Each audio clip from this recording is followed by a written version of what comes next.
Hello everybody, my name is Happy and I'd like to welcome you all to my History Reaction channel. Today is Saturday, so we'll be continuing with Oversimplified, and specifically we're going to be tackling part 2 of the First Punic War. We did part 1 last Saturday, and just as a quick review, we talked about the origins of Rome, specifically its origins, both mythological, and they kind of went into a little bit of what we really know about the origins. Rome expanded across Italy, up to the Alps, basically into Cisalpine Gaul, which would be northern Italy, the way we think of it today. But they had not really had any significant naval presence. They hadn't expanded out into the Mediterranean at all, and they really hadn't done much beyond the Alps. They just had taken over the Italian peninsula. It started with the kings. They got tired of the king, so they switched to the Republic. And during the period of the Republic, that Rome butts their head up against the great Mediterranean power of that time, Carthage. The Carthaginians were descendants of the Phoenicians, or the Punios, as the Romans called them, or the Punics, where we get the Punic War from. The Phoenicians had set up colonies all through the Mediterranean. One of those colonies was Carthage. Carthage itself became so successful and profitable that it began spawning colonies of its own and became the dominant Mediterranean power of its era. It controlled most of northern Africa, the Mediterranean coast of the Iberian Peninsula, and other areas besides. Very influential traders, the great naval power of the Mediterranean. Rome was a land power. They had very little significant naval experience or force, for that matter. And when we left off, the two countries had come to blows over the island of Sicily. Internal strife in Sicily resulted in factions there calling to help from both Rome and Carthage, which brings these two superpowers of their era into conflict, the great naval power and the great land power.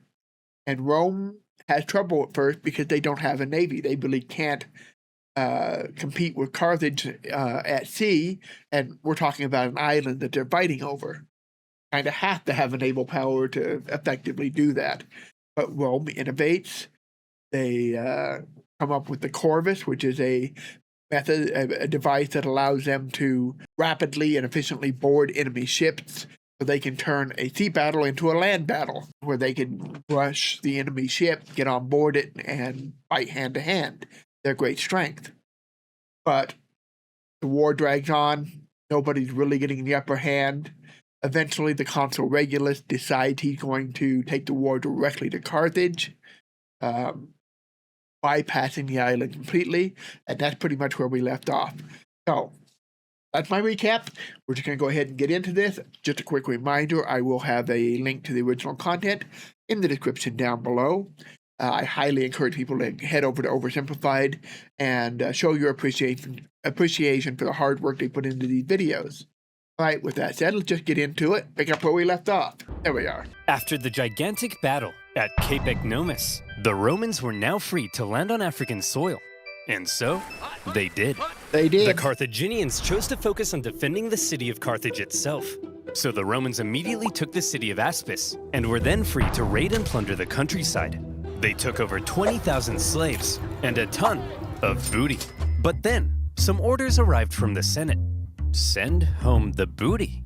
Oh, but I want to stay. No, Steve. Steve, put on some pants. Steve, not you. They mean the treasure. Well, we are not watching any more of this filth. So the other consul left with the booty, leaving Regulus and his forces on their own. And they began advancing towards Carthage. Along the way, according to the ancient writer Livy, they encountered a literal dragon. Now, Livy was a Roman Bagradas dragon. Let's let this finish off real quick. Historian, so his account may be slightly exaggerated. But this, I believe. Okay, so let's talk about that real quick. It's a Bagradas dragon is what we're talking about. And yeah, Livy does talk about Regulus's forces encountering a giant serpent during their invasion of Carthage. Now, Livy's writing this much later than the actual events, but there are accounts of it before Livy, that also talk about it. There is a account from like the 1st or 2nd century AD that cites a source from the 1st century BC, much closer to when this happens. Now, that original source that the second source cited, as far as I know, no longer exists. We only know of it because it's been cited by some of these other historians. You know what? Let me just see if I can find that account. Give me a moment and I'll see if I can find it on the web. Be right back. All right, so here's what I was talking about.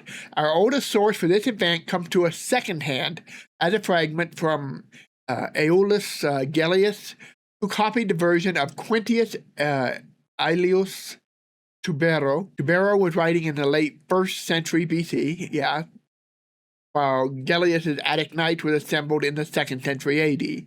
I got it right. I was afraid I might have flipped that. But according to Tubero, as quoted by Gellius, the consul Attilius Regulus, when encamped on the Bagradas River in Africa, fought a stubborn and fierce battle with a single serpent of extraordinary size, which had its lair in that region, that in a mighty struggle, it just says might, but I think they meant mighty, mighty struggle with the entire army, the reptile was attacked for a long time with hurling engines and catapults, and that when it was finally killed, its skin, 120 feet long, was sent to Rome. The next earliest version of the story we have is brief in the extreme and comes from the Parochai of Livy. So that's what Oversimplified was talking about.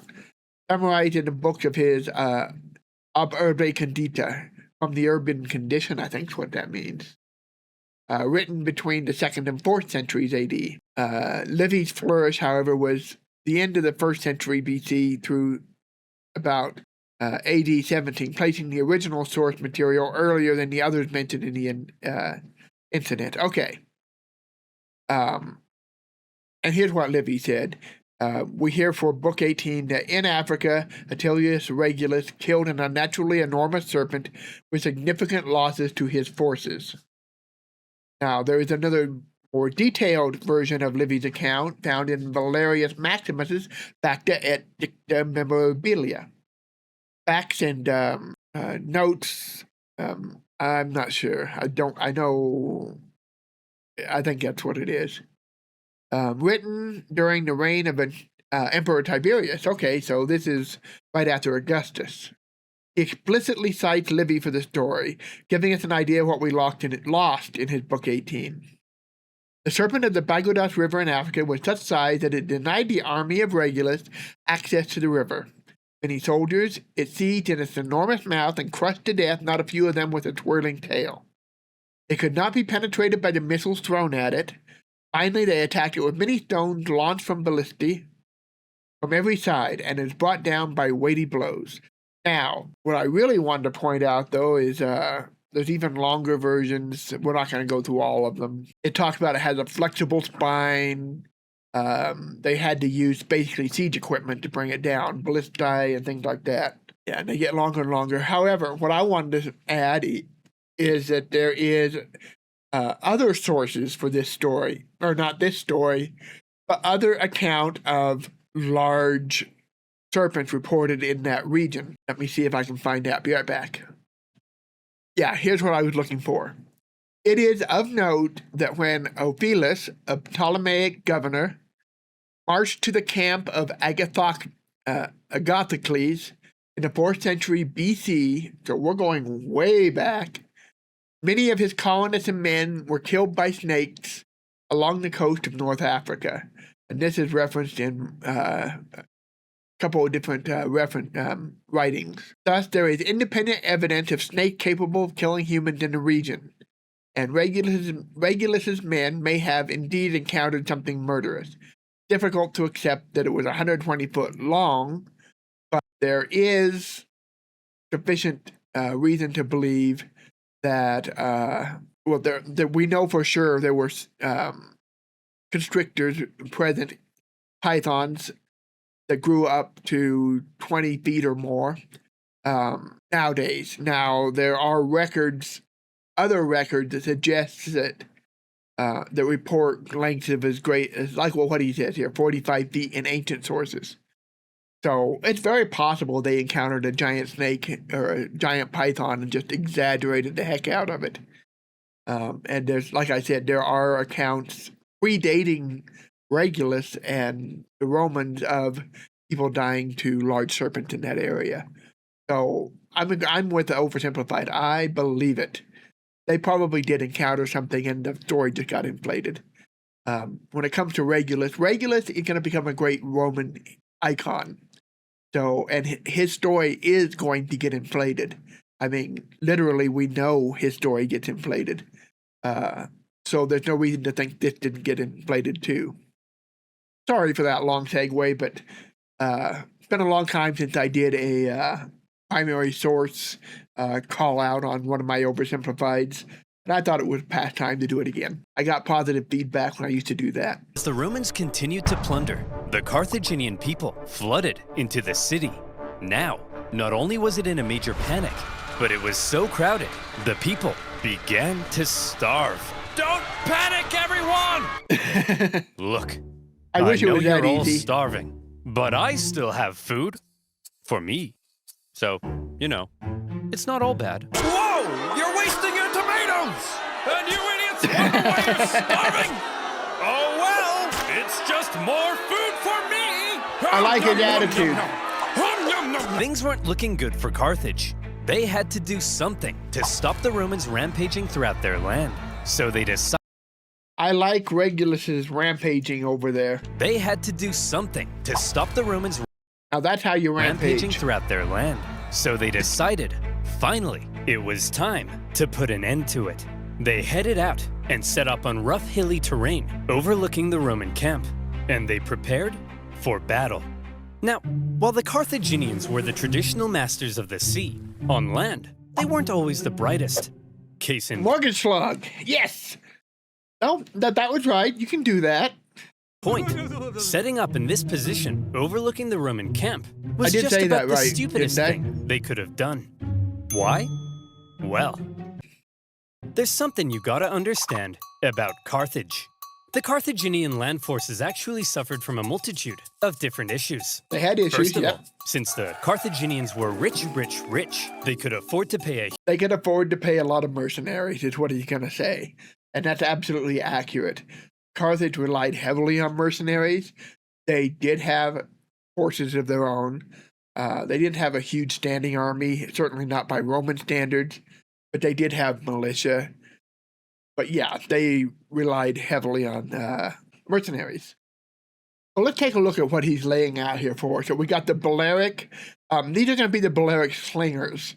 There's a chain, an archipelago of islands just off the east coast of the Iberian Peninsula out in the Mediterranean. Those are the Balearic Islands. And they were noted for their Balearic slingers. They were very effective. Both the Romans and the Carthaginians used them. They hired out slingers as a mercenary unit pretty frequently for a long period of history. You've never seen... First of all, don't underestimate slingers. Slingers can be deadly. It's easy to look down on slingers because of how simple their weapon is. It's simple, but it's effective. If you're in range of a slinger, you're in trouble. They're dangerous. And these guys, they could sling just about anything, but they had special sling stones that they preferred to use. And they were kind of have a football shape, if I remember right. I've seen a couple of them. They're really fascinating. But yeah, these guys were iconic slingers. The Numidians were some of the best cavalry in the Mediterranean world. You did not want to fight against the Numidian cavalry.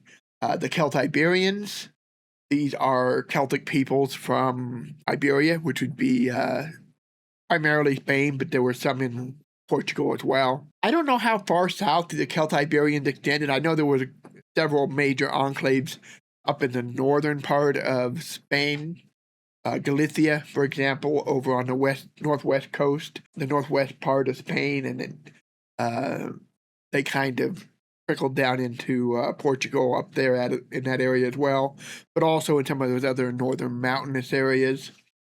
There were Celtic people, the Celtiberians, and great soldiers, and then, of course, the Gauls, primarily going to be from what we think of as France today, but there were also the Cisalpine Gauls in northern Italy, also good foot soldiers like the Celtiberians.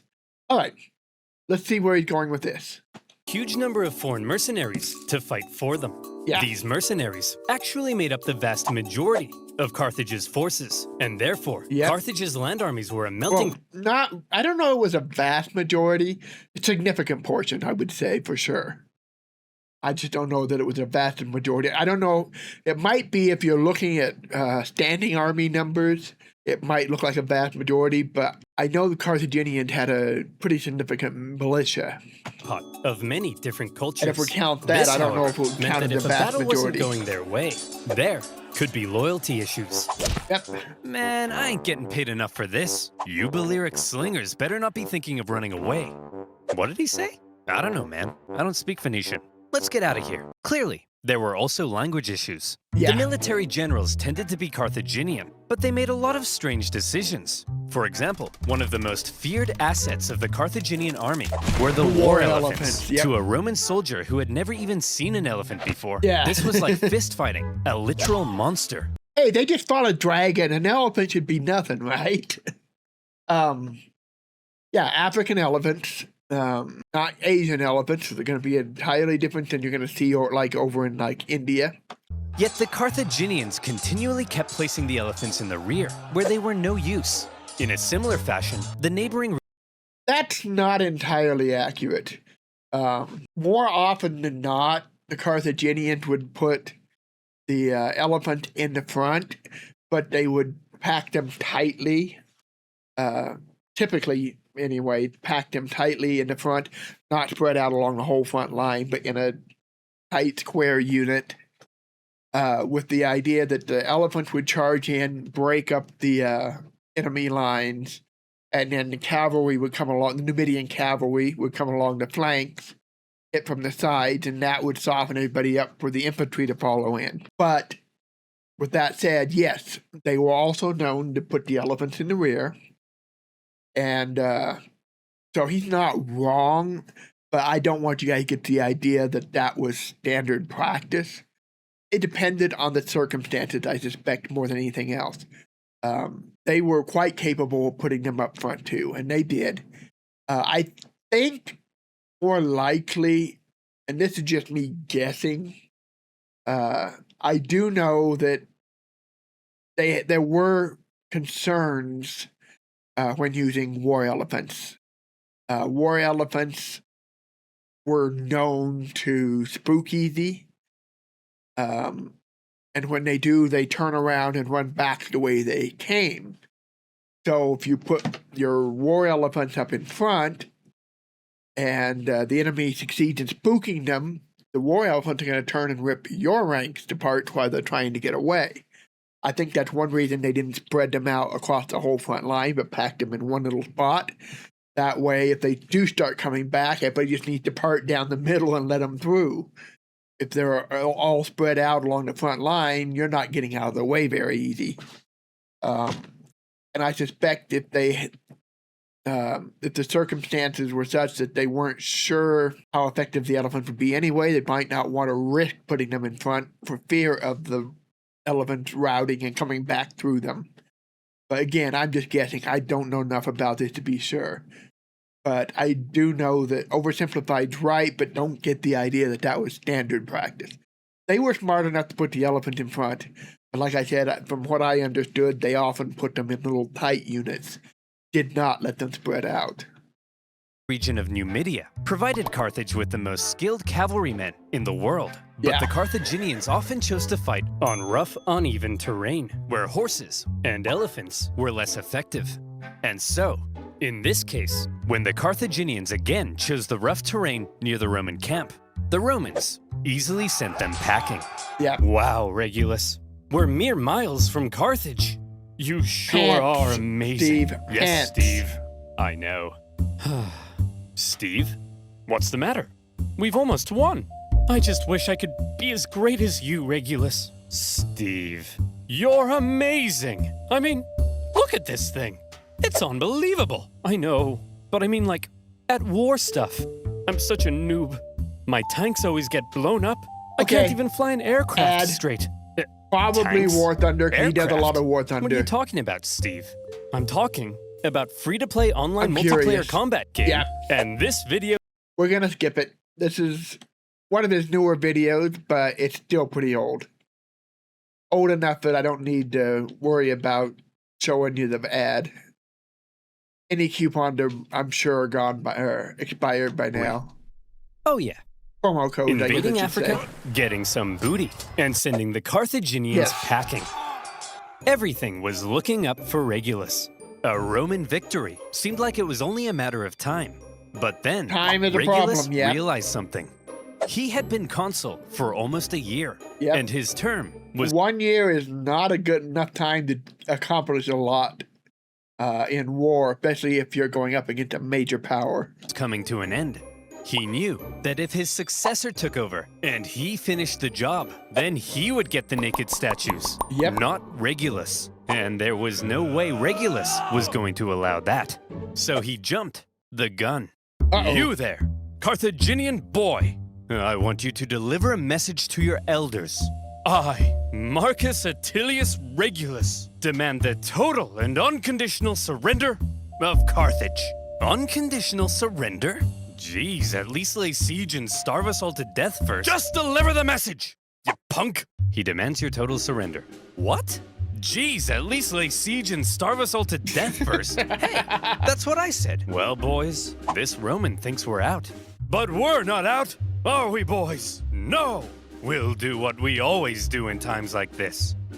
Hire somebody else to solve our problems for us. Darren, bring in the Spartan. Oh, Xanthippus, I believe. Regulus's overly harsh demands had the unintended effect of reinvigorating Carthaginian resolve. Yeah. They brought in a mercenary from the famed land of Sparta named Xanthippus Yeah. to help dig them out of this situation. And we Of course, they're gonna go after the 300 theme. all know what Spartans are like. Xanthippus showed up and immediately That's took not charge. really what they were he like, had to look but- around and said, "You idiots! Put the elephants in front of the army so they can smash into the Romans and stop fighting on rough, uneven terrain. Find a big flat field so your superior cavalry can do their job. And what's this I hear about you giving a speech telling everyone they're gonna die? Hey, I was just telling the people the truth. You're a politician. Lie to the people." And so Oh, so Xanthippus true. led out the newly reformed Carthaginian army Some things to meet never Regulus change. in the Battle of the Bagradas River. The elephants, now in the front, smashed into the Roman lines, causing disarray. The cavalry, with total freedom of movement, outflanked the Roman infantry. Thanks to this impressive Spartan, the battle was a total Carthaginian victory. And Xanthippus, for his stunning victory, was forced to flee Carthage because the leadership got jealous. Yep. Regulus, the Roman consul, was captured during the battle. Legend has it, he was brought before the Carthaginian council. He does know he can just slip those cuffs off if he has no wrists. And they made a proposition. Well, Reggie, not looking so good anymore, is it? Looks like we beat you pretty bad, huh? Up yours, you Punic pansies! Now, Ooh, I like that insult. Punic pansies. I'm adding that to my list. Regulus, nobody likes a sore loser, do they? No. How about this? We're gonna send you back to Rome, and you convince the Roman Senate to surrender to us. If you fail, though, you gotta come back so we can torture you to death, okay? Okay. Okay. You promise? I promise. Hey guys. Whoa, Regulus! We thought you got captured. I did, but they sent me back to convince you to surrender. Well, should we? Surrender? No! Never surrender! Give 'em hell, boys. They're at the end of their rope. Anyway, I gotta go be tortured to death now. What? Yep, part of a deal I made. It's a long story. Oh, hey, wait! Regulus! No, it's cool, guys. I promised. Regulus! This is ancient times. We massacre entire populations. We chop pets in half. You can break a promise. No, Tim! You never break a promise. That's too far. And so, Yeah. Regulus went back to Carthage and was tortured to death. And for keeping his promise, he was immortalized as the leading symbol of Roman virtue. Yeah. Well, let's play it a little bit further, but I want to talk about Roman virtue. Meanwhile, after Oh, so that's all he's going to say. Oh, yeah. Roman virtue. They had a whole list of them. Quite a complicated system of virtues. In the case of Regulus, I think we're primarily going to be talking about dignitas, self-worth, and achievements, power projection, dignitas. But they had so many others. They had comitas, meaning outgoing and funny, amusing, fun to be around. That's a virtue. Comitas, trying to think. I know there's, I'm missing an gravitas, seriousness, earnestness. There's, like I said, there's a whole list of them. They've got, virtue for piety. I ducatas, something like that. I don't remember. And just more and more, but Regulus becomes the living embodiment of dignitas. Oh, yeah, honestas. Honesty is another Roman virtue. But yeah, he supposedly goes back to keep his word. That story, there's not a lot of evidence that it actually happened that way. We do know he was captured, so that part we know. But the whole part about him returning to Rome, telling them that he'd been sent back to convince them to surrender, and then telling them, don't do it. Now I've got to go back because I promised that if I couldn't get you to surrender, I'd turn myself back in to be tortured to death. That part of it is almost certainly something that was added later, but it does make him a heroic figure. It makes him an icon. It's great propaganda. So it's still a great story. All right, continuing. After their defeat in Africa, the remaining Roman survivors, still in Africa, were still in Africa, and they needed to be rescued. So the Romans sent their fleet to pick him up and bring him home. They successfully fended off a Carthaginian fleet, grabbed the survivors, and made their way to Sicily. A great success. But then, things took a turn for the worse. Sir? That cloud looks kind of angry. Fear not, coward. If we Romans can build a war fleet from scratch and defeat the Carthaginian Empire at their own game, why, then even Mother Nature herself will crumble before us. I laugh in the face of Mother Nature. Advice to everybody out there, never do that. When I was a kid, there was a regular TV commercial for is it Blue Bonnet? Margarine? It's not nice to fool Mother Nature. It was the catchphrase. Don't mess with Mother Nature. Mother Nature will kick your backside. Now watch out, Steve. You got a big target. You don't mess with Mother Nature. You don't laugh at Mother Nature.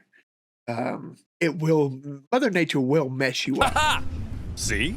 Come on, guys. Laugh at Mother Nature with me. Ha ha!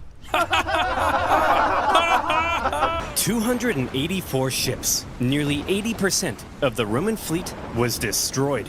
As many as 100,000 men drowned in a terrifying act of nature. As many as 100,000. As is often the case, numbers are probably exaggerated, but there's no question that this was a significant disaster. It was a major disaster.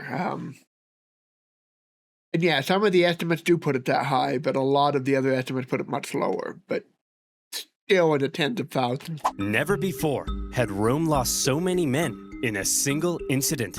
100,000 casualties for any other nation would be crippling. Any other nation would hastily sue for peace. Any other nation would spend decades trying to recover. But Rome was not just any other nation. Right. Infamous for its unrelenting determination in the face of overwhelming odds, Rome said, well, I guess we'll just have to build another fleet. And they did. In just 3 months, they built 220 more ships. An astonishing feat. The Romans sent out their brand spanking new war fleet. And they got caught in another storm. This time, a whole nother fleet was lost. And still, the Romans did not give up. The Carthaginians couldn't believe it. Their enemy had just lost hundreds of thousands of men, had 2 fleets almost entirely destroyed, and they still wouldn't surrender. As one Roman poet put it, the victor is not victorious if the vanquished does not consider himself. That is so true. You haven't won until the other guy is done.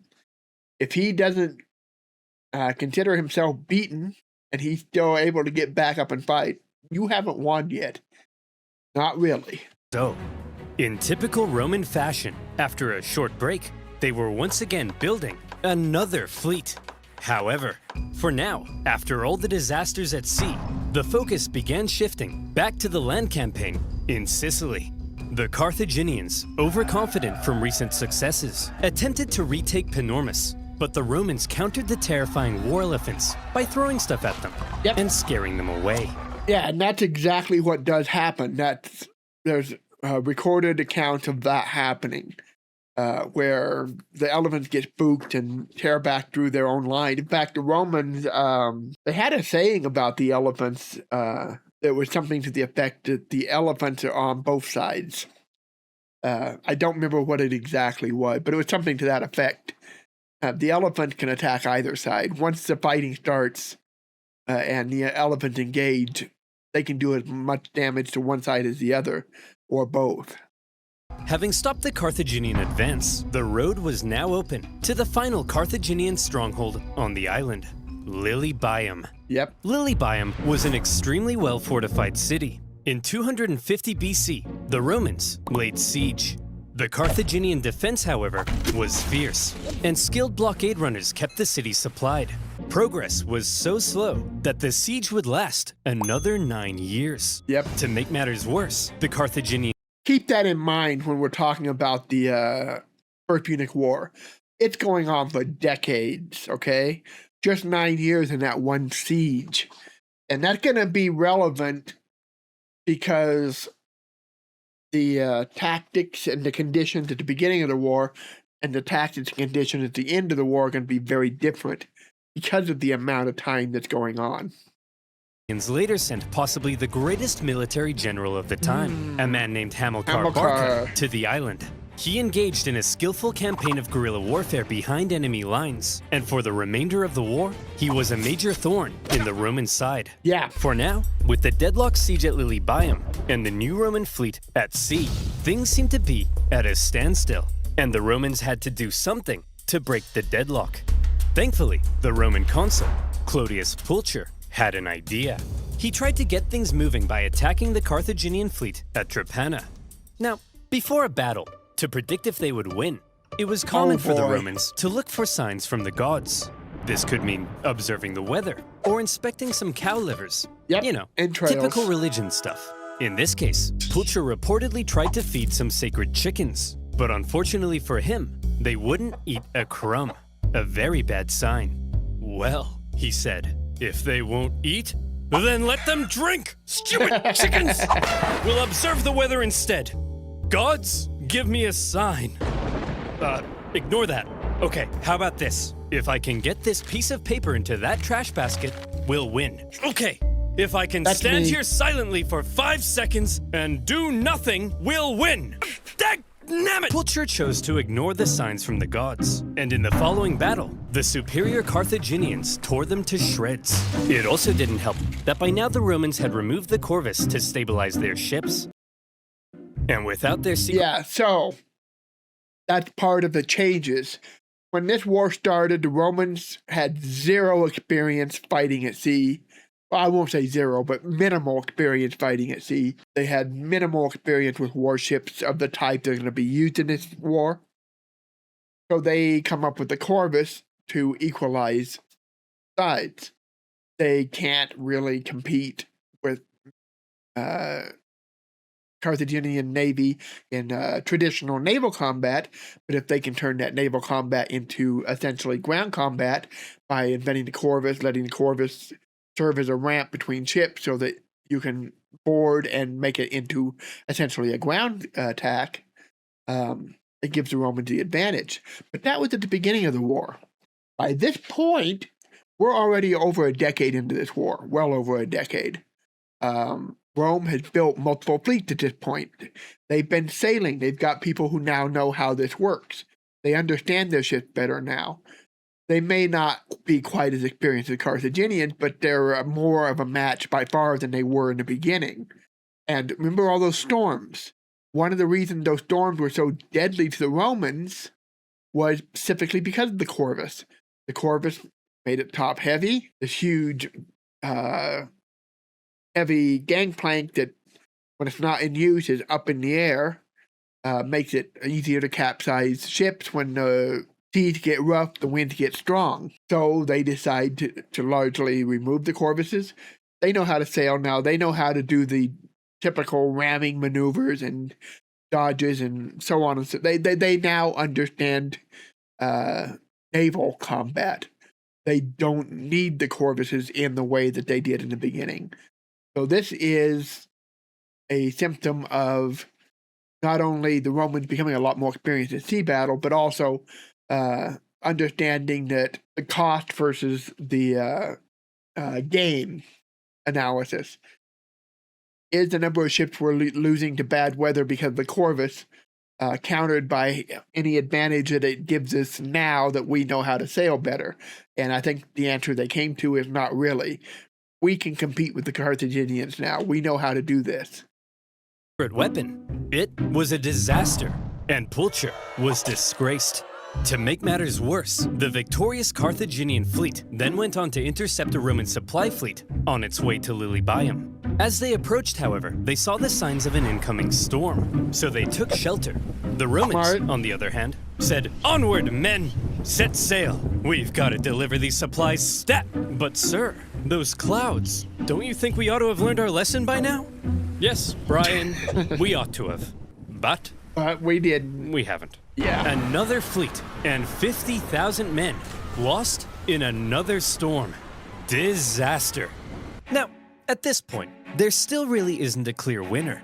Sure, the Romans have captured most of Sicily and cornered the Carthaginian land forces at Lilybaeum, but the continued disasters at sea were critically depleting their resources, and without a strong fleet, Rome could not win. Meanwhile, Hamilcar Barca was still knocking about and creating even more problems. So, where do we go from here? How does this war finally end? By now, the two sides had been fighting for 23 years. They were exhausted. Well over a decade. Their money, their resources, their strength were all utterly spent. The Carthaginians in particular were eager to see the war end so they could get back to trading and making money. So after the latest Roman disaster at sea, they said, "Look, there ain't no way in heck the Romans can come back again. They can't possibly afford to build another fleet.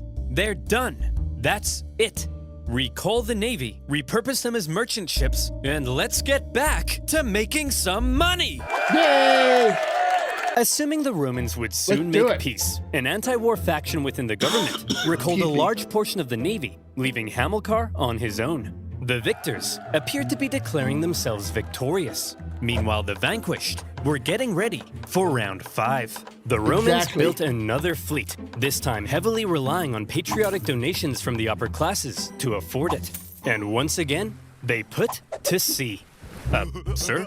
The Romans have built another fleet. Oh, for goodness sake, Clarence, can't you see I'm busy rolling around in this pile of money? But sir, I don't care anymore, Clarence. I just don't care. The Carthaginian can't really say I blame him. When a war goes on that long, war fatigue is a thing. Politicians made a fairly lackluster final effort with a poorly built fleet to supply their forces in Sicily.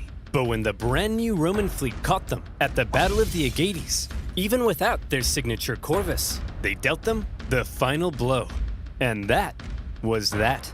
23 years of war. Neither side could afford to keep fighting, but the Romans showed that they intended to anyway. The Carthaginians had no choice but to throw in the towel. I can do this all day. War had been long and hard for both sides, but in the end, it was Roman determination that won the fight. The Romans had spent the entire war trying to find a way to deliver the knockout blow. They learned how to build a fleet and engage in naval combat. They developed ingenious new ways of waging war. They attempted an invasion of the Carthaginian heartland, and whenever disasters struck them, they always came back, again and again. The Carthaginians, on the other hand, spent the entire war watching whatever Rome did, and then figuring out how to respond. They Of course, they try to build their own war elephant. were much more passive, and so, it's no wonder then that when both sides were close to collapse, Rome was the one who figured out how to go that little bit further. In 241 BC, the Carthaginian politicians sent word to Hamilcar Barca that he was on his own and could choose to make peace with the Romans if he wished. Hamilcar was stunned. He felt betrayed by the politicians. I would Some too. sources say he refused to even negotiate. Nevertheless, terms had to be drawn up. Well, Hammy, I'm glad you Carthaginians have finally come to your senses and recognized who the true winner is. How many fleets did you lose? Okay, here are our terms. You leave Sicily to us Fair. and return all of our prisoners. You're not allowed to make war against Syracuse or her allies, and you have to pay us 2,200 talents of silver over the next 20 years. What's a talent of silver? Well, to put it in perspective, in the year 2022, that'll be worth around, let's say, 40 million US dollars. Ay, caramba! That will cripple us. This. Wow, we got a real smart guy over here. Yeah, that's kind of the point, you dingus. Let's talk about that real quick because talent is a unit of weight, and he does the conversion. I'm not going to question it. He probably did his math, so we'll say it's $40 million in 2022 money. It's kind of irrelevant to this whole story, and here's why. I mean, by modern standards, or even 2022 standards, for a world power, $40 million is a drop in the bucket, right? When we have budgets of billions and trillions, I mean, billions just for your military here in the United States. I mean, yay, indeed. Ay caramba, as he said. $40 million is nothing. The reason it's an issue here is because of what he said earlier, what Oversimplified said earlier. These guys have been fighting for 23 years. They're all exhausted. They're broke. They've got nothing left. Both sides. So any payments on the part of the Carthaginians for reparations and so on and so forth are going to be painful. It could be $40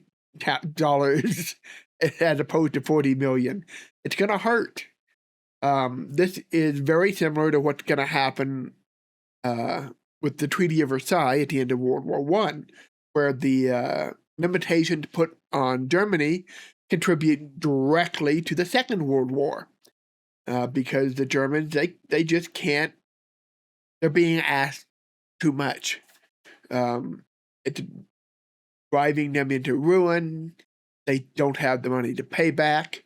The same thing's happening here. And it's going to have the same result as the Treaty of Versailles does. The Carthaginians are just going to get angrier and angrier over this period of time because it's more than they can afford. It's just more than they can afford. I guess I have no choice. I accept. Great. Oh, by the way, we changed our minds. You actually have to pay us 3,200 talents of silver over 10 years. Thanks for accepting. Dude! See you later. Yeah. Hey! That's You almost didn't a let me say 50% uncool. increase. He didn't let me say uncool. The treaty was extremely punishing, And and by switching The up number of talents and in half the time. If the first one was going to cripple them, this is going to kill them. It's not going to work. the terms at the last minute, they enraged the Carthaginians. But still, one of the longest and deadliest wars at the time was finally over. A lot. The Romans had won. They achieved their aim of gaining Sicily. And even though it wasn't part of the peace deal, they took advantage of a weakened Carthage and grabbed Corsica and Sardinia as well. Roman expansion beyond the Italian peninsula had just begun. The Romans hoped that now the Carthaginians would forever be under their thumb. Unfortunately, the harsh terms they placed on the Carthaginians at the end of the war left a growing anger, one that would come back to haunt them. One day, Carthage will have its revenge. That's nice, dear. I'm serious, woman. Maybe not in my lifetime, but perhaps in his, my beautiful son. You are born into a momentous destiny. You shall be Rome's greatest enemy. You'll tear Rome limb from limb. You'll burn their pathetic city into the ground. You'll slaughter their people, men, women, and children. My child, you are vengeance. Stop telling our baby he's vengeance. But he is, Barbara. He's vengeance. That may be so someday, but for now, our son has a name, and you should call him that instead. Hannibal. His name is Hannibal Barca. One of the greatest generals of all time. Yep, I Don't love the forget music. to play. He really played that up well. I love how he's setting the stage for the Second Punic War, because the Second Punic War is very much the Empire Strikes Back of the Punic Wars. It gets ugly. And we'll be starting that next week. So I'd like to thank you all for joining me. I hope I was able to add a little bit to this one. And yeah, we'll try to have some fun with the Second Punic War coming up. Until then, thank you again for joining me. Bye-bye.